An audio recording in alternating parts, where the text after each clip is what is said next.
এইটা হলো RTP red tail platinum ডাম্বুয়ার গাপ্পি মাছের ট্যাঙ্ক। দেখেন এইখানে এই যে মাছ কীভাবে চাষ করতেছি, নিচে মাটি দিয়েছি, গাছ লাগিয়ে দিয়েছি এবং মাছ ছেড়ে দিয়েছি। মাছ কত সুন্দর সতেজভাবে বেড়ে উঠতেছে এইখানে।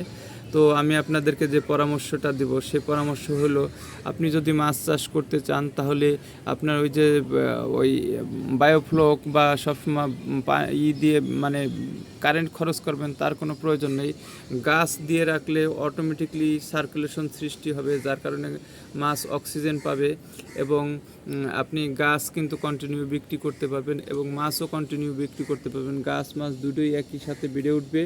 তো এইভাবে যদি আপনি যেমন গাছ লাগিয়ে রাখেন এবং মাছ ছেড়ে দেন এবং পানি দিয়ে রাখেন, গাছ মাছ একসাথে সংশ্লিষ্টভাবে দুইজন একসাথে বেড়ে উঠবে, যার কারণে মাছেরও কোনো ক্ষতি হবে না, গাছেরও কোনো ক্ষতি হবে না। এই গাছ আপনি কন্টিনিউ বিক্রি করতে পারবেন এবং মাছ কন্টিনিউ বিক্রি করতে পারবেন। তো সেই জন্য আমি আপনাদেরকে যে পরামর্শ দিব, আপনারা যদি মাছ চাষ করতে চান তাহলে এইভাবে প্লান্টেড ট্যাঙ্ক স্থাপন করেন। প্লান্ট যদি থাকে তাহলে আপনার মাছের জন্য একটি ন্যাচারাল পরিবেশ তৈরি হবে, যে ন্যাচারাল পরিবেশের কারণে মাছ একটি স্বাচ্ছন্দ্য বোধ করবে।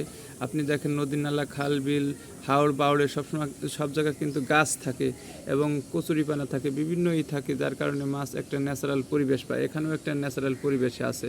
তো এইভাবে আপনারা গাছ এবং মাছ দিয়ে প্লান্টেড ট্যাঙ্ক তৈরি করে দেখেন। এটা কিন্তু একটা হাফ ড্রাম, আমি আগেই বলেছিলাম। এই হাফ ড্রামে কত সুন্দরভাবে ন্যাচারাল একটি পরিবেশ তৈরি করা হয়েছে এবং গাছ এবং মাছ একসাথে বেড়ে উঠতেছে।